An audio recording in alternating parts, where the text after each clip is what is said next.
My son called a random number, crying help. My mom's unconscious, but he just reached his billionaire father who never knew he existed. He's yours, Naomi said without preamble, her hospital gown a stark contrast to the fire in her eyes. I assume you've figured that out. Reed Westbrook, billionaire CEO of a global tech empire, felt the ground shift beneath him. Why didn't you tell me? 6 years, Naomi. 6 years of his life I've missed. I was going to tell you that day, she whispered, pain etching lines around her mouth. I had just found out I was pregnant. I came to surprise you. What day? You never came. You just disappeared. I was there, Reed. Her voice hardened. March 15th. I saw you with Victoria in your office, pressed against your desk, her lips on yours. I saw everything I needed to see. Reed's world tilted on its axis as the memory crashed back. A celebratory kiss from his head of international relations. Unwanted, immediately rebuffed, and completely forgotten until this moment. A meaningless incident that had cost him 6 years with his son. It wasn't what you thought, he said, desperation edging his voice. That kiss meant nothing. It meant everything to me, Naomi countered, tears welling. Because in that moment, I realized I was just another conquest for Reed Westbrook. And our child deserved better than to be an afterthought in his father's busy life. Have you ever had a single misunderstanding that altered the entire course of your life? A moment where what you saw and what was real were two completely different things. Today's story is about how one glimpse through a doorway cost a family 6 years together, and the extraordinary journey that began when a 5-year-old boy dialed the one number his mother had warned him never to call. Thank you, my amazing viewers, for helping Timeless Love Tales grow beyond 1,000 subscribers. Your support means the world to me. Each like, comment, and share has brought us to this milestone together. I pray that God blesses you abundantly in every area of your life, that you find strength in your struggles, peace in your storms, and joy in your journey. May your homes be filled with love, your hearts with purpose, and your lives with meaningful connections. As we continue to explore these stories of redemption and second chances together, I pray you experience the same grace and restoration in your own relationships. Thank you for being part of this growing family. Your presence here is a blessing I don't take for granted. Here's to many more stories that touch our hearts and remind us of what truly matters. I'm Mr. Harrison, and this is Timeless Love Tales. The first time Elijah Parker dialed a number for help, he had no idea he was about to change 3 lives forever. At 5 years old, Elijah was remarkably self-sufficient for his age. He had to be. His mother, Naomi, had raised him alone since birth, working 2 jobs to provide for them in their modest apartment on the outskirts of Westbrook City. She taught him early what to do in emergencies, how to call 911, how to recite their address, and most importantly, how to reach her at work. But on that rainy Tuesday afternoon in October, none of those numbers helped. His mother lay unconscious on their kitchen floor, her breathing shallow, her skin alarmingly pale. The storm had knocked out service in their neighborhood, and when he tried her workplace, no one answered. Panic rising in his chest, Elijah did something he'd never done before. He reached for his mother's phone and scrolled through her contacts. Most names meant nothing to him, but one entry caught his eye. Do not call RW. Something about those capital letters, that warning, made his small finger hover over the number. In his 5-year-old mind, a number his mother had specifically labeled not to call must be important. Important enough to help. With trembling hands, he pressed the call button. 3 miles away, in the penthouse office of Westbrook Tower, Reed Westbrook was concluding a billion-dollar acquisition when his private line rang. He glanced at the screen, instantly recognizing the number he hadn't seen in nearly 6 years. Naomi Parker, the woman who had disappeared from his life without explanation. The woman who had never returned his calls, his messages, his desperate attempts to understand what had gone wrong. "Excuse me, gentlemen," he said to the executives gathered around his conference table, his heart suddenly racing. "I need to take this." Reed stepped to the window. The city skyline spread before him like a kingdom. At 42, He had built Westbrook Innovations from a startup in his garage to a global technology empire. His face graced magazine covers.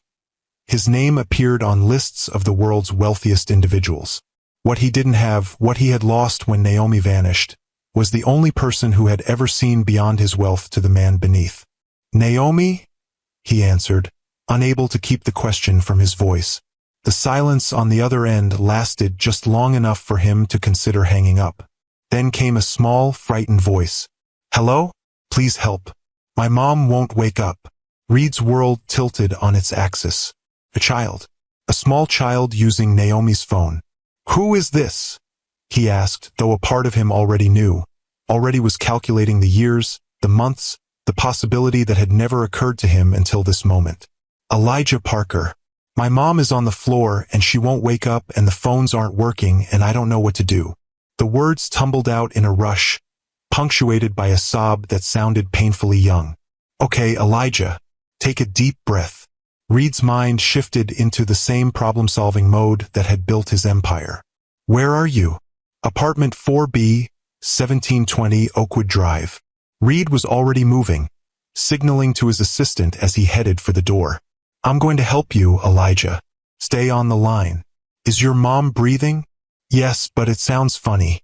And she's really pale." "Does she have any medical conditions? Anything she takes medicine for?" A pause. "She has the sugar thing. Diabetes. She wears a bracelet." Reed's pace quickened as he reached the private elevator. "Good, that's very helpful. I'm sending an ambulance right now, and I'm on my way too. Can you unlock your front door?" "Mom says not to open the door for strangers." "That's very smart of your mom. You don't have to open it. Just unlock it so the paramedics can get in when they arrive." As his driver pulled the Bentley around, Reed maintained a steady conversation with the frightened boy, asking questions about his mother's condition while simultaneously dispatching his security team to clear traffic routes and ensure an ambulance reached the address. The address he had tried to trace 6 years ago, after Naomi had abruptly resigned from his company and disappeared without a word. 6 years. A 5-year-old boy. The math wasn't difficult. If you've ever had a moment when your entire life changed in an instant, hit that like button. Sometimes the most important calls we receive come when we least expect them, from people we never knew existed. 20 minutes later, Reed arrived at the apartment complex just as paramedics were loading Naomi Parker into an ambulance. A small boy with unruly dark hair and startlingly familiar gray eyes stood watching, clutching a worn teddy bear to his chest. "Elijah!" Reed approached cautiously, not wanting to frighten the child further. The boy looked up, studying Reed with an intensity that seemed beyond his years. "Are you the man from the phone?" "Yes, I'm Reed." He deliberately omitted his last name, unsure how much the boy knew. "How's your mom?" "They said her blood sugar is really low. They're taking her to the hospital." Elijah's composure was remarkable for a 5-year-old, though his lower lip trembled slightly. "I need to go with her." "Of course." Reed nodded to the paramedics, who were waiting for confirmation. "I'll follow in my car." As the ambulance pulled away, Reed found himself standing in the rain, staring at the modest apartment building. For 6 years, he had wondered what had happened. Why Naomi, the woman he had been planning to propose to, had suddenly walked away without explanation. One day they were discussing their future. The next, she had resigned from Westbrook Innovations with a brief email and disappeared completely. Now, a 5-year-old boy with his eyes provided an answer he had never considered.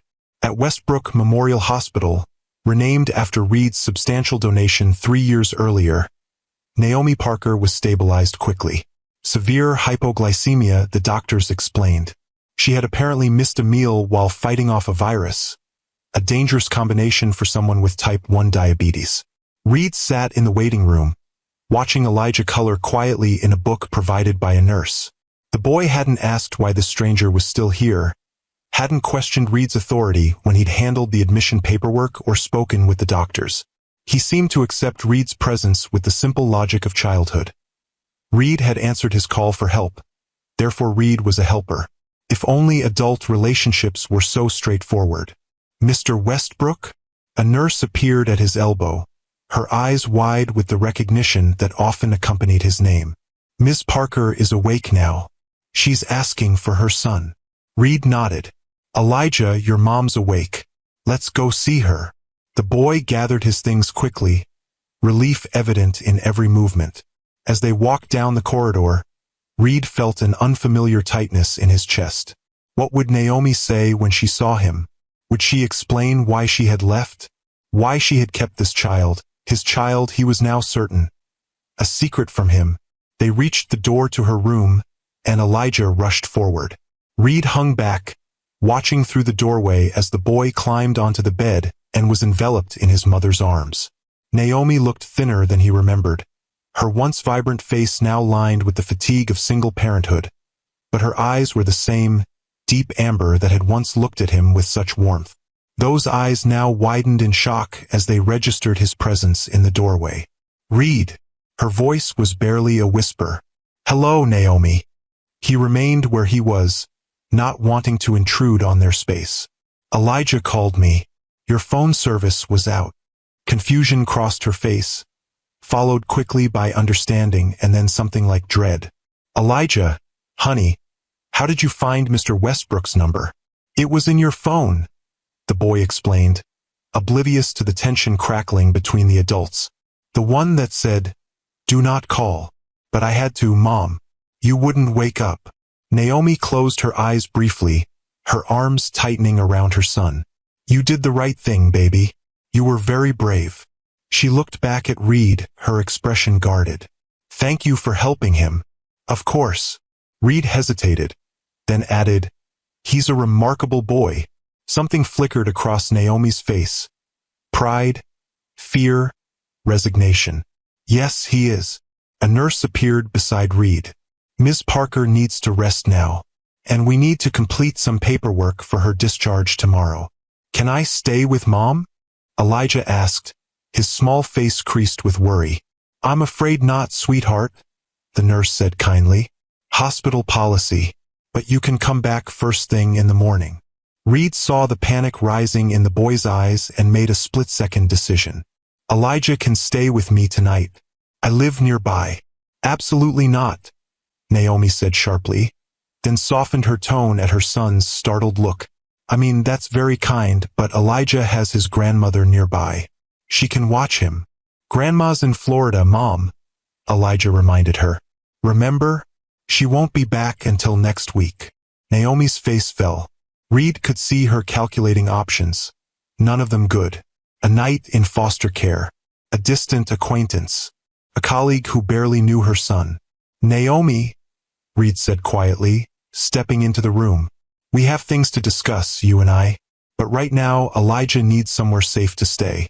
I have plenty of room, and I promise he'll be well cared for. Their eyes met over the boy's head, years of unspoken history between them. Reed saw the moment she relented, her shoulders sagging slightly. Okay, she said finally, but I want to talk to you first. Alone. She turned to her son.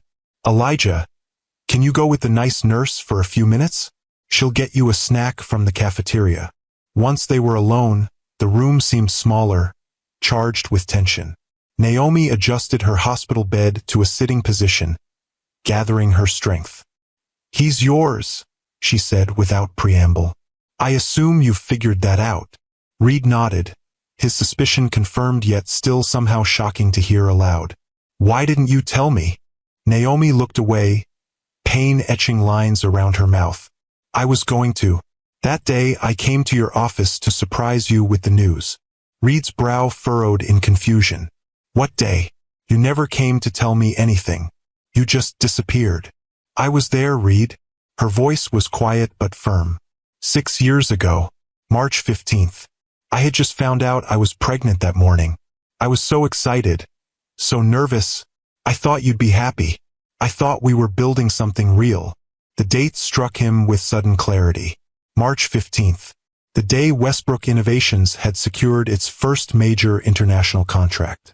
The day everything had changed for his company. I remember that day, he said slowly. We were celebrating the Singapore deal. Yes, you were. Bitterness crept into her tone. I saw exactly how you were celebrating. Reed's mind raced back, trying to piece together what she might have seen. The champagne toast in the conference room. The executives congratulating each other. The press conference announcing the deal. And then, with sickening clarity, he remembered. Victoria Chun, the head of international relations, had kissed him in his office after everyone else had left.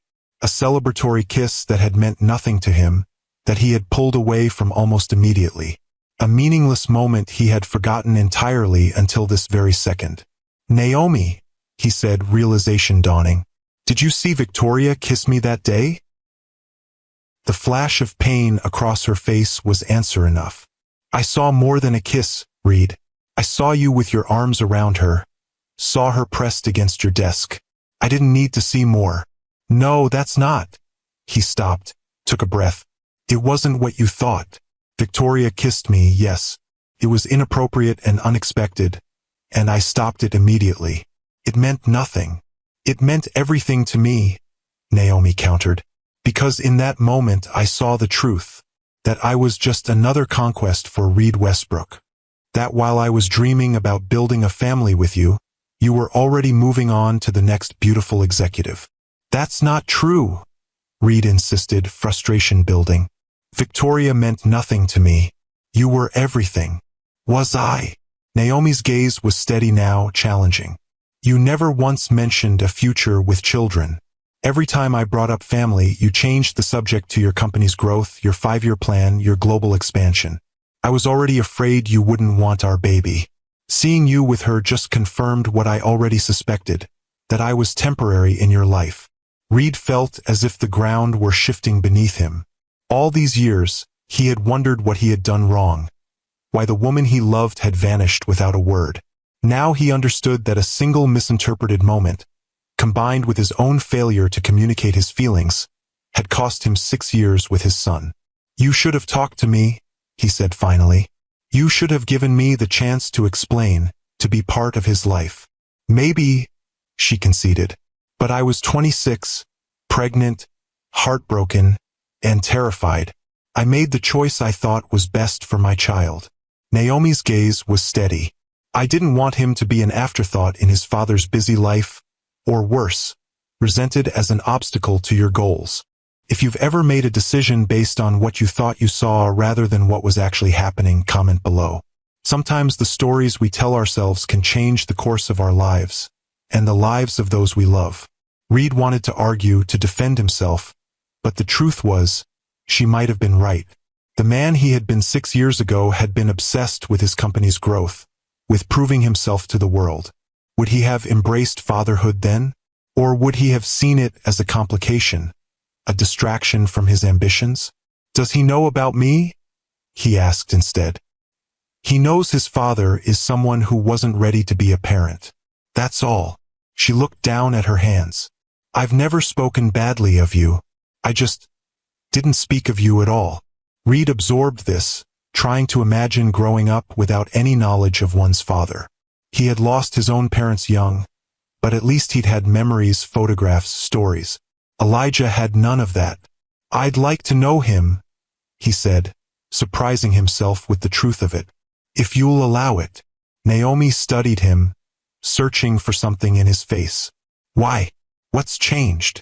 It was a fair question. What had changed? He was still the same driven, work-obsessed CEO. His company was still his primary focus. He still lived alone by choice, in a penthouse designed for a single occupant. And yet, something had shifted in the hours since he'd heard that small voice on the phone. Something fundamental that he couldn't quite name.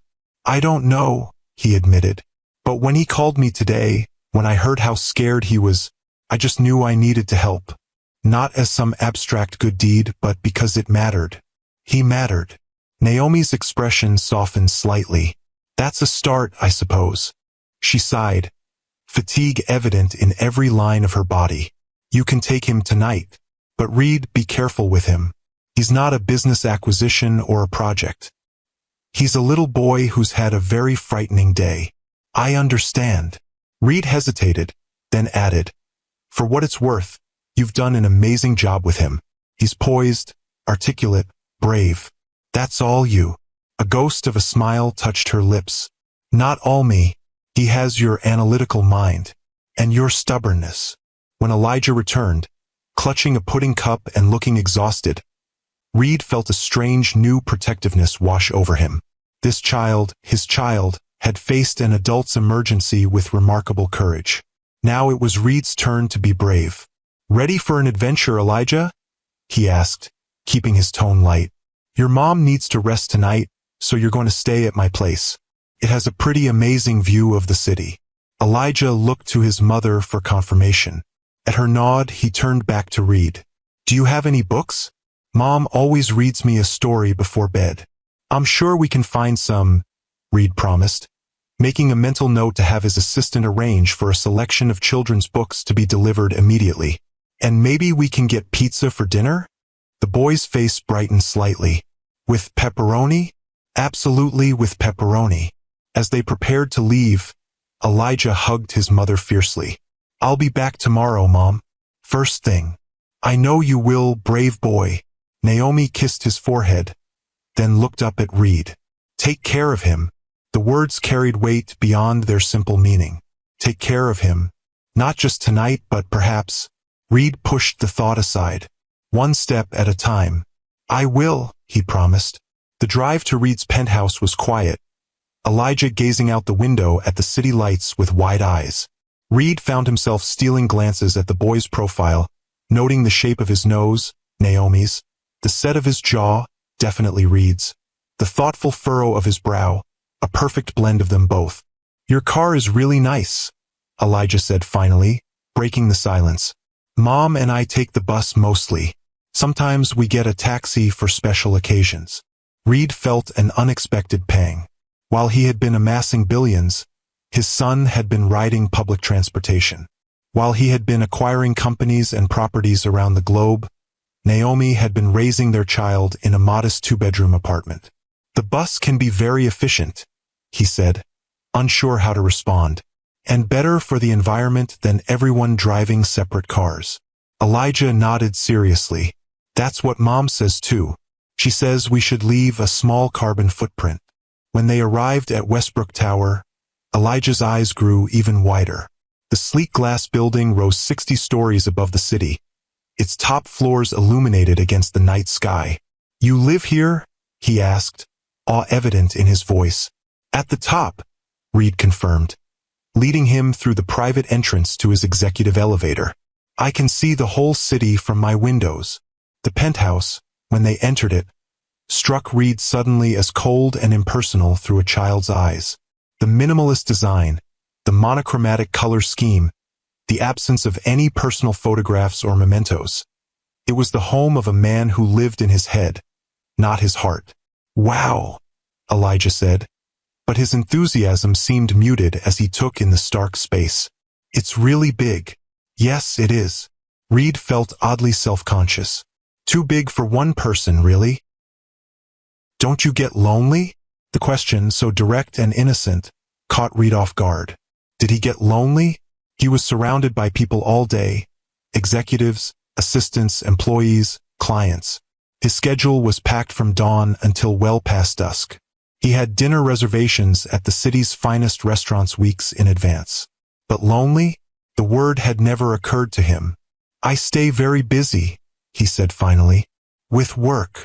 Elijah accepted this with a child's easy adaptability. Mom works a lot too, but she always makes time for me. Another pang, sharper this time. Reed pushed it aside and showed Elijah to the guest room, where his assistant had indeed arranged for children's books, pajamas, and even a stuffed animal to appear as if by magic. Over pepperoni pizza, ordered from the city's most exclusive Italian restaurant, which didn't typically offer delivery but made an exception for Reed Westbrook, they established a tentative rapport. Reed discovered that Elijah was in kindergarten, loved dinosaurs, and could already read simple books. Mom taught me early, he explained proudly. What do you do at your job? Elijah asked, pizza sauce smudged adorably on his chin. Reed considered how to explain his work to a 5-year-old. I help make computers and phones that connect people all over the world. Like Mom's phone that I used to call you? Exactly like that. Reed smiled, struck by the simplicity of the connection. Our company makes the technology that helps people communicate. That's important, Elijah said seriously. Mom says communication is the most important thing in relationships. Reed felt something twist in his chest. If only he and Naomi had communicated better 6 years ago. If only she had confronted him about what she'd seen instead of disappearing. If only he had made his feelings clearer, had shown her that she was more than just another relationship to him. Your mom is very wise, he said softly. Subscribe to Timeless Love Tales with Mr. Harrison if you believe that sometimes the most profound wisdom comes from the simplest sources, like the words of a child who sees the world with perfect clarity. After dinner, bath time proved to be an unexpected challenge. Reed's sleek, minimalist bathroom had never been used by a child, and soon water splashed everywhere as Elijah enthusiastically played with the few bath toys Reed's assistant had managed to procure on short notice. Mom usually sings the rubber ducky song, Elijah informed him, squeezing a yellow duck to make it squeak. I'm afraid I don't know that one, Reed admitted, kneeling awkwardly beside the tub in his $1,000 suit pants. That's okay. I can teach you. And with the unself-conscious confidence of childhood, Elijah launched into a slightly off-key rendition of Rubber Ducky, complete with splashing sound effects. By the time they moved to bedtime stories, Reed's shirt was soaked, his hair disheveled, and his heart fuller than it had been in years. Sitting on the edge of the guest bed, reading Where the Wild Things Are with all the voices Elijah insisted were necessary, he felt something shift inside him. A wall crumbling, a door opening to a room he hadn't known existed. One more story? Elijah pleaded when they reached the end, his eyes already heavy with sleep. Just a short one, Reed agreed, unable to refuse those gray eyes so like his own. Then you need to sleep. We're going to see your mom first thing in the morning. As Elijah finally drifted off, clutching the new stuffed dinosaur Reed's assistant had somehow procured at 8 p.m. on a Tuesday, Reed found himself lingering in the doorway, watching the gentle rise and fall of his son's chest. His son. The words still felt foreign, miraculous. He had missed so much. First words, first steps, first day of school. All the moments that could never be recaptured. Gone because of a misunderstanding and his own failure to make his intentions clear to Naomi. But perhaps it wasn't too late to be part of Elijah's future. Reed retreated to his home office, mind racing with possibilities and complications. His life wasn't structured for fatherhood. His schedule, his commitments, his global travel, none of it accommodated a child's needs. And yet, the thought of returning to his previous existence, of knowing his son was out there but not being part of his life, felt suddenly unbearable. He picked up his phone, hesitated, then dialed his executive assistant. Margaret, I need you to clear my schedule for the rest of the week, and reschedule the Tokyo meetings for next month.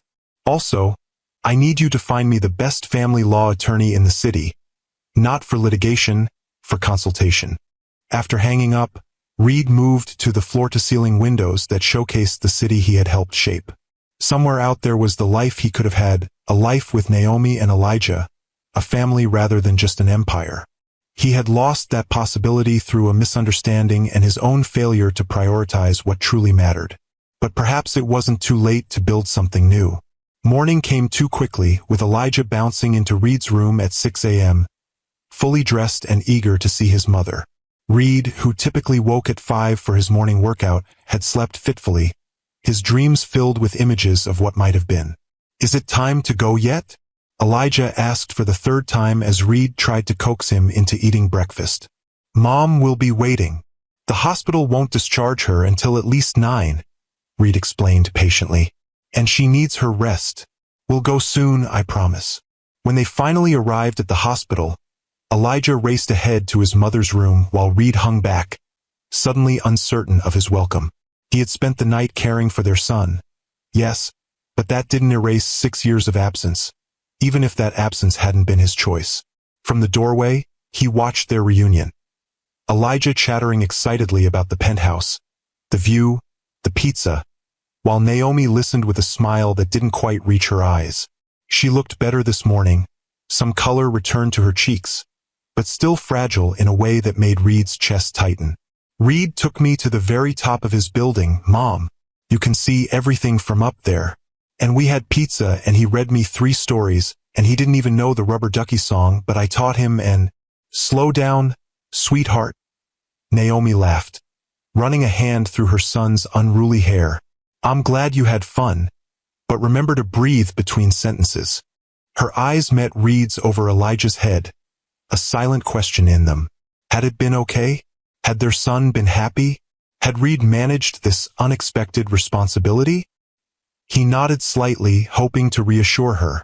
Then, gathering his courage, he stepped into the room. The doctor says you can be discharged in about an hour, he said. I've arranged for a car to take you both home. That's not necessary, Naomi began, but Reed shook his head. Please let me do this. It's the least I can do. She studied him for a moment, then nodded. Thank you. And I was hoping. He hesitated, aware of Elijah's curious gaze bouncing between them. I was hoping we could talk. When you're feeling better, of course. About what? Her tone was guarded, protective. About everything. About what happened 6 years ago. About Elijah.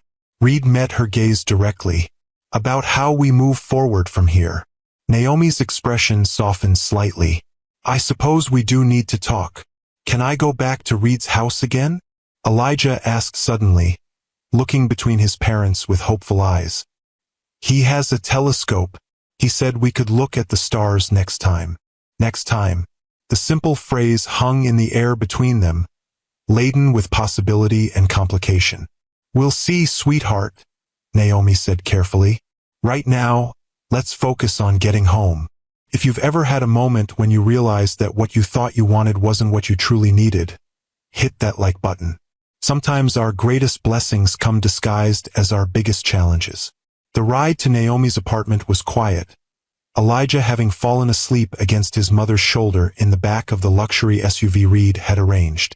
Reed sat across from them, struck by the tableau they presented.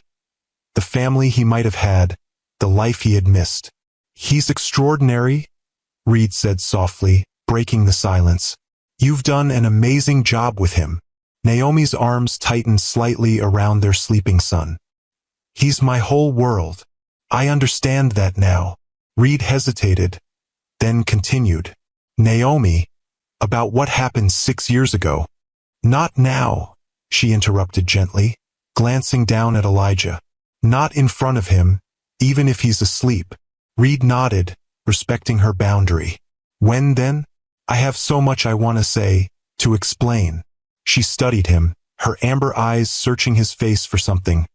Sincerity, perhaps, or the capacity for change. Give me a few days to recover, to process all this. Then we can talk. Thank you. The words felt inadequate for the opportunity she was offering. Would it be all right if I saw Elijah again before then? Perhaps this weekend. Naomi considered this, her expression thoughtful. He clearly enjoyed being with you, and he'll have questions now about who you are, why you're suddenly in our lives. What will you tell him? The truth, she said simply. A version appropriate for a 5-year-old, but the truth nonetheless. That you're his father, that there was a misunderstanding between us, and that you didn't know about him until now. Reed nodded, grateful for her fairness despite everything. And then we see where it goes. Naomi's gaze was steady. But Reed, I need to be clear about something. If you're going to be in his life, it has to be consistently. He's 5 years old. He doesn't understand corporate mergers or global expansion or quarterly earnings. He understands when someone shows up for him and when they don't. I understand. Reed met her gaze directly. I want to be in his life, Naomi, in whatever capacity you'll allow. These past 24 hours have changed something in me. I can't explain it fully yet, but I know I can't go back to not knowing him. As the car pulled up to Naomi's apartment building, Elijah stirred, blinking sleepily. Are we home? Yes, sweetheart, Naomi confirmed, helping him sit up. Time to go inside. Reed walked them to their door, carrying the small overnight bag his assistant had packed for Elijah. The apartment, when Naomi unlocked it, was modest but warm, colorful artwork, clearly Elijah's, adorned the walls, family photos covered the refrigerator, and well-loved toys were neatly organized in bins along one wall. It was everything his penthouse wasn't: lived-in, personal, a home rather than just a residence. "Thank you again," Naomi said as they reached the doorway. "For everything." "No thanks needed." Reed knelt to Elijah's level. "It was wonderful meeting you, Elijah. Thank you for calling me when your mom needed help." The boy studied him with those eerily familiar gray eyes. "Are you going to come back?" Reed glanced up at Naomi, seeking permission. At her slight nod, he smiled at his son. "Yes, I'd like to, if that's okay with you." "It's okay," Elijah confirmed seriously. "Next time you can teach me how to use the telescope." "It's a date." Reed stood, his heart lighter than it had been in years. "Take care of your mom, okay?" As he walked back to his waiting car, Reed felt something he hadn't experienced in a very long time: hope. Not the calculated optimism of a business venture or the satisfaction of a successful acquisition, but genuine hope for a future different from the one he had planned. A future that included a small boy with his eyes and a woman he had never truly stopped loving. 3 days later, Reed sat in a small cafe 2 blocks from Naomi's apartment, his usual confidence notably absent as he waited for her to arrive. He had spent the intervening time reorganizing his schedule, consulting with his executive team about reducing his travel commitments, and researching everything from child development to co-parenting arrangements. For perhaps the first time in his adult life, Reed Westbrook was prioritizing something above his company. When Naomi entered, looking stronger than she had in the hospital, but still carrying the weight of single motherhood in the slight slump of her shoulders, Reed stood immediately. "Thank you for coming," he said, pulling out her chair. "How are you feeling?" "Better," she said, settling across from him. "My blood sugar is stable again, and Elijah has appointed himself my personal health monitor. He reminds me to check my levels every 2 hours." Reed smiled, picturing their son's serious expression as he performed this duty. "He's remarkably responsible for his age." "He's had to be." There was no accusation in her tone, just a statement of fact. "When it's just the two of you, you both have to step up." Reed nodded, accepting this truth. "Naomi, about what happened 6 years ago." "I think I owe you an apology," she interrupted, surprising him. "I should have confronted you about what I saw. I should have given you a chance to explain. Running away it was the easy choice, not the right one." "No," Reed shook his head firmly. "The fault was mine. I never made it clear how important you were to me. I was so focused on the company, on proving myself, that I didn't show you what was in my heart." He took a deep breath. "What you saw that day with Victoria, it wasn't what it looked like. She kissed me, yes, but it was one-sided and unwelcome. I ended it immediately." "I believe you," Naomi said quietly. "I think I knew even then that there was more to the story, but I was young, scared, and pregnant. It was easier to believe the worst and walk away than to fight for something I wasn't sure you even wanted." "I wanted it," Reed admitted. "I wanted you. I just didn't know how to balance that want with everything else in my life. And I never imagined having a child then. But now that I've met him, now that I know he exists." He trailed off, struggling to articulate the seismic shift in his priorities. "He changes everything," Naomi finished for him, a small smile playing at her lips. "I know. He did the same for me." They sat in silence for a moment, the weight of 6 lost years between them. "What happens now?" Naomi finally asked. "You have a multinational corporation to run. A life that doesn't exactly accommodate school pickups and chicken pox and science projects." "I'm making changes," Reed said simply. "I've already restructured my schedule, delegated more to my executive team, and canceled non-essential travel for the next 3 months. I want to be part of Elijah's life, Naomi. Whatever that looks like, however we need to arrange it." She studied him, searching for signs of insincerity or impulsiveness. "And when the novelty wears off, when board meetings conflict with soccer games, when shareholders demand more of your time. Then I'll make choices, Reed said firmly. Better choices than I made 6 years ago. I've built an empire, Naomi. But what's the point of it if I miss what really matters? Something softened in her expression. He asked about you this morning. Wanted to know if you were really his dad. Reed's heart skipped a beat. What did you tell him? The truth. That you're his father, that we had a misunderstanding before he was born, and that you didn't know about him until now. Naomi traced the rim of her coffee cup with one finger. He had a lot of questions. Why you live in such a big building. Why you make phones. If you like dinosaurs. Reed smiled despite the lump in his throat. And does he? How did he take it? He's 5, Reed. To him, it's simple. You're his dad. You helped when he called. And you promised to show him your telescope. Naomi's eyes met his. Children are remarkably adaptable. It's adults who complicate things. When can I see him again? He has kindergarten until 3 tomorrow. You could pick him up, spend some time with him before dinner. She hesitated. If that works with your schedule. I'll be there, Reed said immediately. My schedule will work around this, not the other way around. Naomi nodded, seeming satisfied with his answer. There's something else we need to discuss. Something practical. Of course.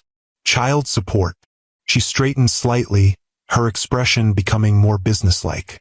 I've never asked for anything and we've managed fine. But if you're going to be in his life, you should contribute financially to his upbringing. Absolutely, Reed agreed without hesitation. I'll have my lawyers draw up. No lawyers, Naomi cut in. No legal teams or complicated arrangements. Just a straightforward agreement between us. I don't want your billions, Reed. I just want Elijah to have the opportunities he deserves. Reed studied her face, struck again by her integrity. Many women would have sued for child support years ago, especially from someone with his resources.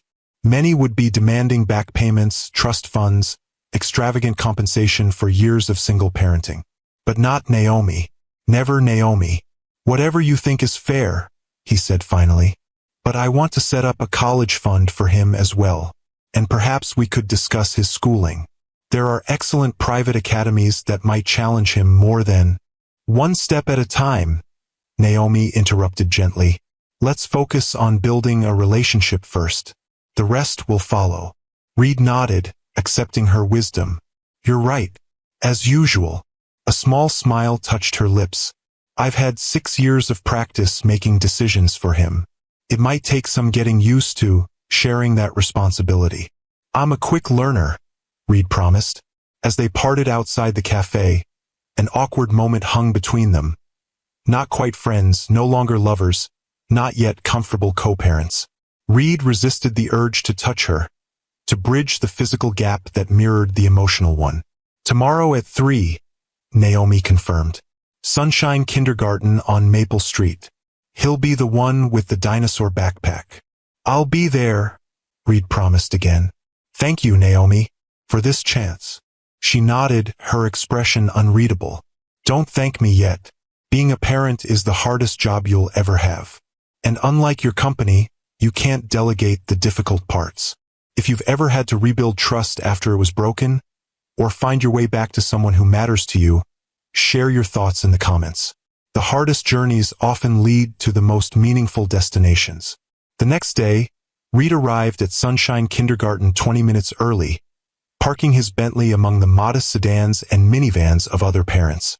He had deliberately dressed down, jeans and a sweater instead of his usual bespoke suit, and left his security detail behind. Today wasn't about Reed Westbrook, Billionaire CEO. It was about Reed, Elijah's father, showing up for the first time.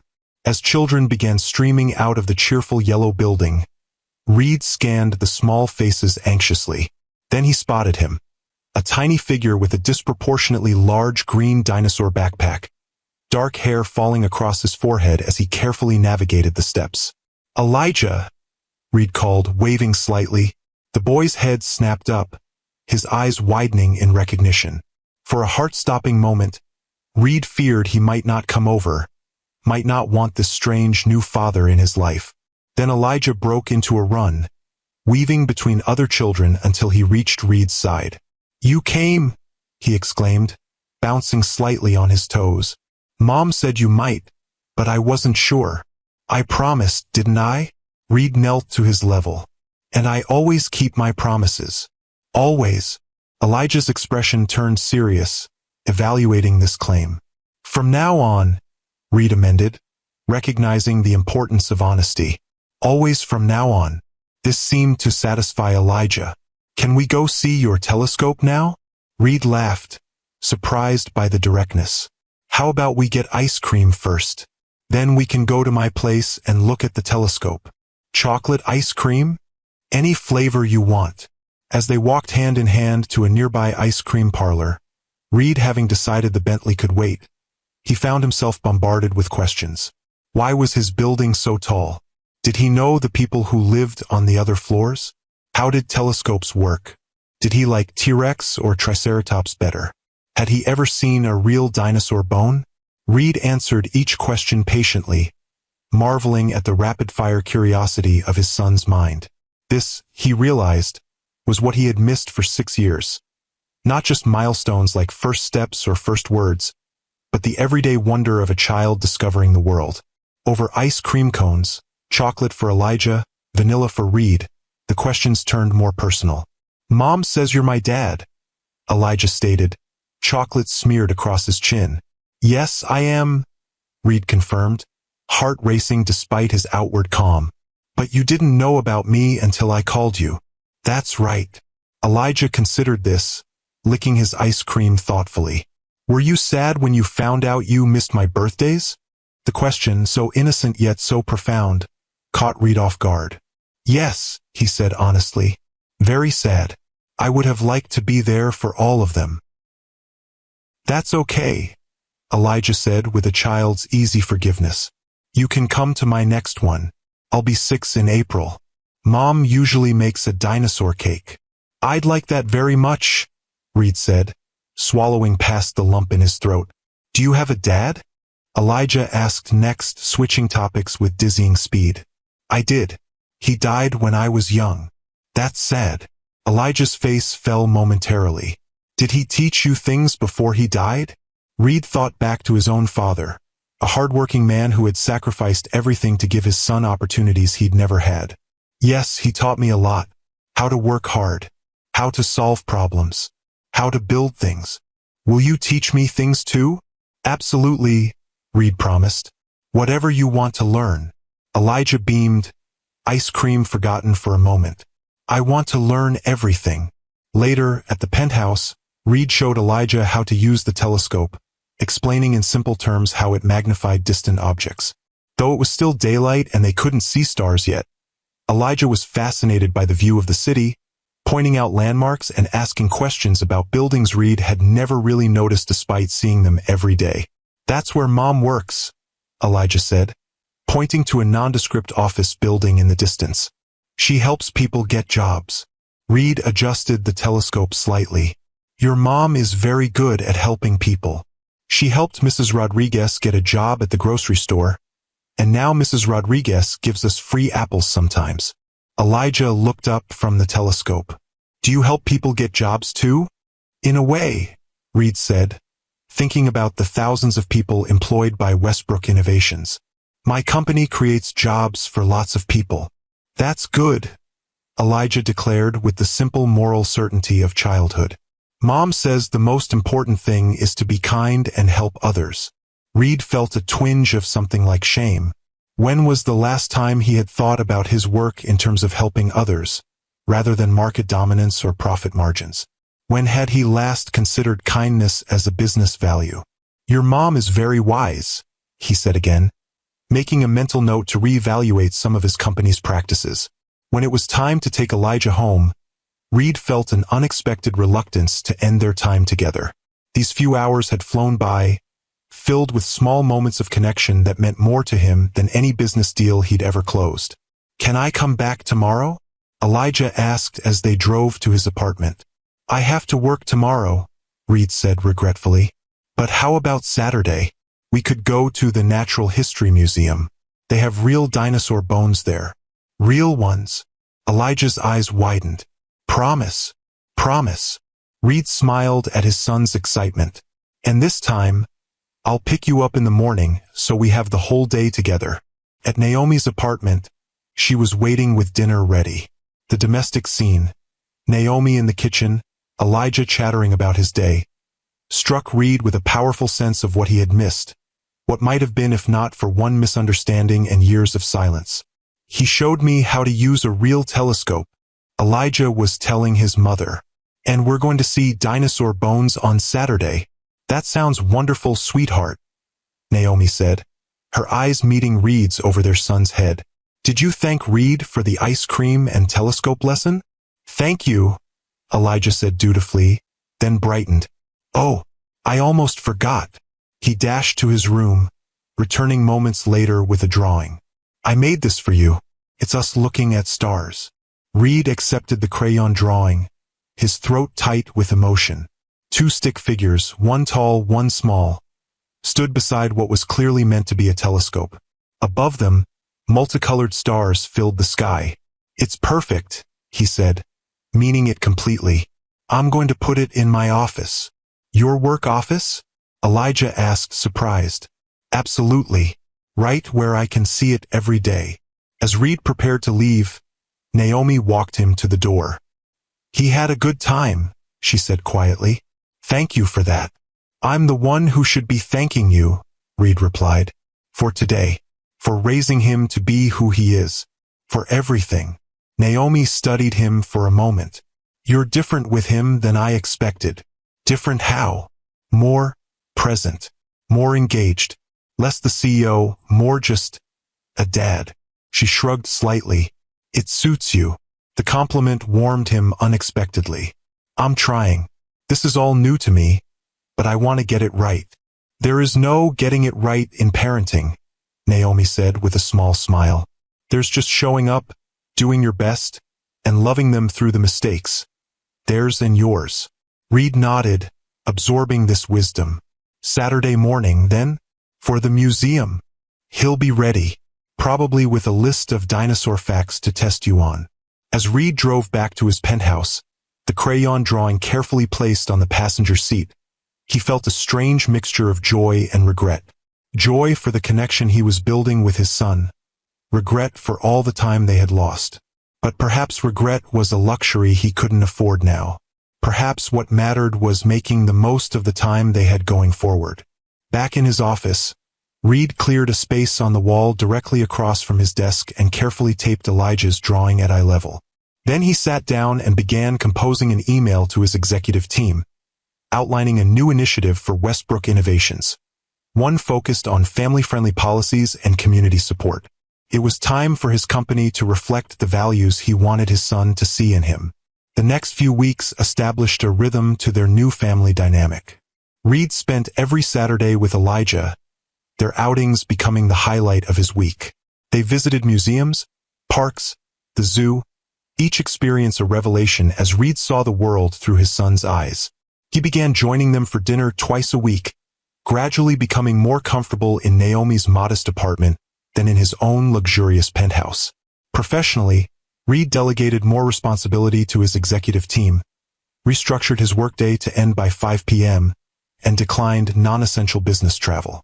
For the first time in his career, Westbrook Innovations was not his sole focus, and surprisingly, the company continued to thrive without his constant attention.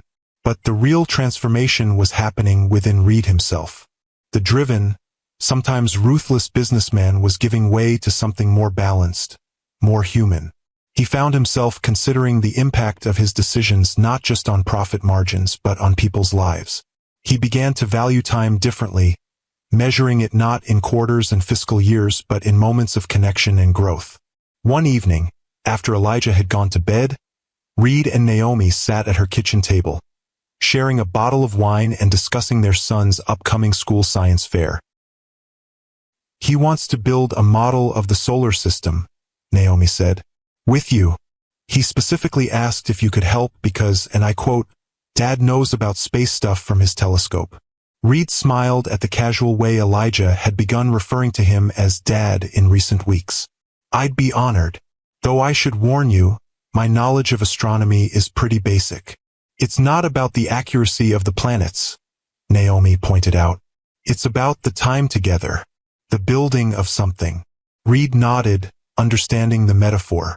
We are building something, aren't we? The three of us. Something I never expected. Yes, Naomi agreed softly. We are. A comfortable silence fell between them, different from the tense, charged silences of their early reunions. Reed studied her profile in the soft kitchen light, noting how the years had added character to her beauty, how motherhood had given her a quiet strength he found increasingly attractive. Naomi, he began, then hesitated. I've been thinking a lot about what happened 6 years ago, about what I lost because I didn't make my priorities clear. She turned to face him fully. And what have you concluded? That I was a fool, he said simply. That I had everything that mattered right in front of me, and I was too focused on building an empire to see it. We were both young, Naomi said, her voice gentle. You were building something important to you. I was finding my own path, and we both made mistakes. The difference is your mistake came from a place of hurt and protection. Mine came from blindness to what really mattered. Reed reached across the table, hesitating before lightly touching her hand. I've changed, Naomi. Not just for Elijah, though he's been the catalyst. For myself. For what I want my life to mean. She didn't pull away from his touch. And what do you want it to mean? More than acquisitions and market share. More than being the youngest billionaire on some magazine list. His eyes held hers. I want it to mean connection. Family. The kind of success that doesn't show up on a balance sheet. Naomi's expression softened. That's a big change for Reed Westbrook, corporate titan. Reed Westbrook, corporate titan, was lonely in a 60-story tower, he admitted. Reed, Elijah's dad, is happier than he's ever been. Sitting in this kitchen with dinosaur magnets on the refrigerator and a science project to build on Saturday. A smile touched her lips. Elijah has that effect on people. He makes you see what really matters. It's not just Elijah, Reed said quietly. It's you too, Naomi. It's always been you. The words hung between them, honest and vulnerable in a way Reed had never allowed himself to be before. Naomi's eyes widened slightly, searching his face for any sign of insincerity. Reed, I'm not asking for anything, he assured her quickly. I know we're just finding our way as co-parents. I know trust takes time to rebuild. I just wanted you to know. She nodded, her hand turning under his to link their fingers briefly before pulling away. Thank you for telling me, and for being so good with him. It means more than I can say. If you've ever had a second chance at something you thought was lost forever, hit that like button. Sometimes life's greatest gifts come to us only after we've learned the lessons we needed to grow. As spring turned to summer, their carefully constructed co-parenting arrangement began to evolve into something more. Reed found reasons to arrive early for his time with Elijah, to stay late after bringing him home. Family dinners became more frequent, movie nights a regular occurrence. The three of them took a weekend trip to the beach, where Reed built his first-ever sandcastle under Elijah's expert direction. Naomi watched this transformation with cautious optimism. The Reed she was coming to know now was different from the driven young executive she had fallen for 6 years ago. This Reed laughed more easily, listened more attentively, and seemed genuinely content in moments of quiet family time that would have made his younger self restless. One evening in late July, after Elijah had finally fallen asleep following an exciting day at the water park, Reed and Naomi sat on her small balcony, watching the city lights twinkle in the distance. He was so happy today, Naomi said, smiling at the memory of their son's joyful shrieks as he splashed down water slides. Thank you for suggesting it. I think I had more fun than he did, Reed admitted. I've never actually been to a water park before. Never. Naomi looked surprised. Even as a kid? Reed shook his head.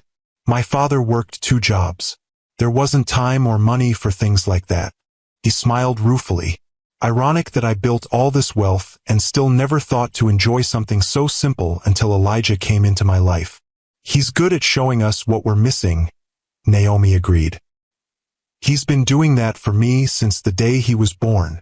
They fell into comfortable silence, shoulders almost touching as they shared the small space. A warm breeze carried the scent of the potted jasmine Naomi had placed in the corner of the balcony, its sweetness mingling with the distant sounds of the city. Naomi, Reed said finally, turning to face her, there's something I've been wanting to ask you. Her eyes met his, curious but not wary as they once would have been. What is it?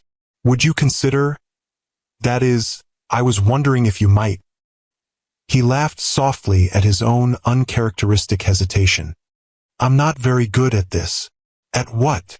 A smile played at the corners of her mouth. At asking a woman I care about deeply if she might consider having dinner with me. Just the two of us. Like a date. Naomi's smile widened. Reed Westbrook, are you nervous? Terrified, he admitted. Facing down corporate rivals is nothing compared to asking the mother of my child if she might give me a second chance. She studied him for a long moment, her expression softening. Yes, yes, yes, I'll have dinner with you. Her eyes held his. But Reed, we need to be careful. For Elijah's sake. He's already so attached to you, to this family unit we've been creating. If we try this and it doesn't work. I understand, he said quickly. And I agree completely. Elijah comes first. Always. The dinner date, at a small, intimate restaurant far from Reed's usual power dining establishments, was both familiar and new. They spoke of their shared past, of the 6 years they'd spent apart, and of the future they were cautiously beginning to imagine might include each other. I looked for you, you know, Reed confessed over dessert. After you left, I hired investigators, searched for months. I was careful, Naomi acknowledged. I changed my phone, moved to a different borough, took a job in a completely different industry. I was hurt and scared and determined to protect our baby from what I thought would be rejection. I would never have rejected him, Reed said softly. I might not have been ready, might have been terrified and overwhelmed, but I would never have rejected my own child. I know that now. Naomi reached across the table, taking his hand. I see how you are with him, how natural it is, how much you love him. I was wrong to assume the worst. And I was wrong not to make my feelings for you clearer. Reed's thumb traced circles on her palm. I was so focused on proving myself, on building something significant, that I never told you that you were already the most significant part of my life. Their first kiss, when it came later that night at her door, was both a reunion and a new beginning. Tender, tentative, full of promise and possibility. Stay, she whispered against his lips. Are you sure? I'm sure that I've missed you, she said simply. That despite everything, you've always had a piece of my heart, and that I want to see where this might lead. That night, as they rediscovered each other with the deeper appreciation that comes from loss and recovery, Reed felt a sense of homecoming he had never experienced in his luxurious penthouse. Here, in Naomi's modest apartment, with their son sleeping peacefully down the hall, he had found what all his wealth and success had never been able to provide, a place where he truly belonged. In the morning, Elijah's reaction to finding Reed at the breakfast table was one of simple acceptance. Are you going to have breakfast with us every day now? He asked, climbing onto his chair. Reed and Naomi exchanged glances, both suppressing smiles. Not every day, Reed answered carefully, but maybe sometimes. Okay. Elijah nodded, apparently satisfied with this arrangement. Can we have pancakes? And so began a new chapter for the three of them. Reed didn't move in immediately. They were careful to take things slowly, mindful of Elijah's adjustment. But he spent more and more nights at their apartment. He kept his penthouse but found himself thinking of it less as home and more as simply a place he owned. By Thanksgiving, they had settled into a family rhythm that felt both miraculous and natural. Reed had transformed one of the penthouse's spare bedrooms into a space for Elijah, complete with dinosaur wallpaper and a ceiling painted with stars that glowed in the dark. Naomi had gradually allowed herself to trust again, to believe in the changes she saw in Reed, and to open her heart to the possibility of the family she had once dreamed they might become. On Christmas Eve, exactly 1 year after Elijah's fateful phone call, Reed proposed, not with a grand gesture or extravagant display, but quietly in their kitchen after Elijah had gone to bed, having helped set out cookies for Santa. "I had planned something more elaborate," he admitted, holding out the ring box. "But sitting there tonight, watching you and Elijah hang stockings, I couldn't wait another moment to ask you to be my wife." Tears shimmered in Naomi's eyes as she opened the box to reveal a simple but elegant diamond. "It's perfect," she whispered. "Is that a yes?" Reed asked, his usual confidence giving way to vulnerable hope. "It's a yes," she confirmed, slipping the ring onto her finger. "It's always been yes, Reed, even when I was too hurt and scared to admit it." Their wedding, the following spring, was intimate and joyful. Elijah, now 6, served as best man, solemnly carrying the rings with an expression of such importance that it brought smiles to every face in the small gathering. As Reed and Naomi exchanged vows, promising to cherish each other and the family they had created against all odds, there wasn't a dry eye in the church. "I now pronounce you husband and wife," the minister declared. "What extraordinary circumstances have brought together. Let no misunderstanding put asunder." At the reception, Reed pulled his new wife close as they swayed to their first dance. "Did you ever imagine when Elijah made that call that we'd end up here?" he murmured against her hair. "Never," Naomi admitted. "I thought you were my past, not my future. And now," she smiled up at him, love shining in her eyes, "now I know that sometimes the wrong number turns out to be exactly the right one." Across the room, Elijah was demonstrating his dinosaur dance to his grandmother, his face alight with the joy of a child who knows he is deeply loved. As Reed watched his son, their son, he felt a profound gratitude for the desperate call that had reconnected them, for the second chance they had all been given. "He saved us, you know," Reed said softly, "in more ways than one." "He did," Naomi agreed, "but we saved each other too." If the story touched your heart, please subscribe to Timeless Love Tales with Mr. Harrison. Remember that sometimes our greatest blessings come from our most challenging moments, and that it's never too late for a new beginning. Share this video with someone who might need to be reminded that second chances are possible, and that love, when it's real, finds a way to bridge even the widest gaps of misunderstanding and time. In the years that followed, Reed Westbrook, once known only for his business acumen and wealth, became equally recognized for his family values and philanthropic work.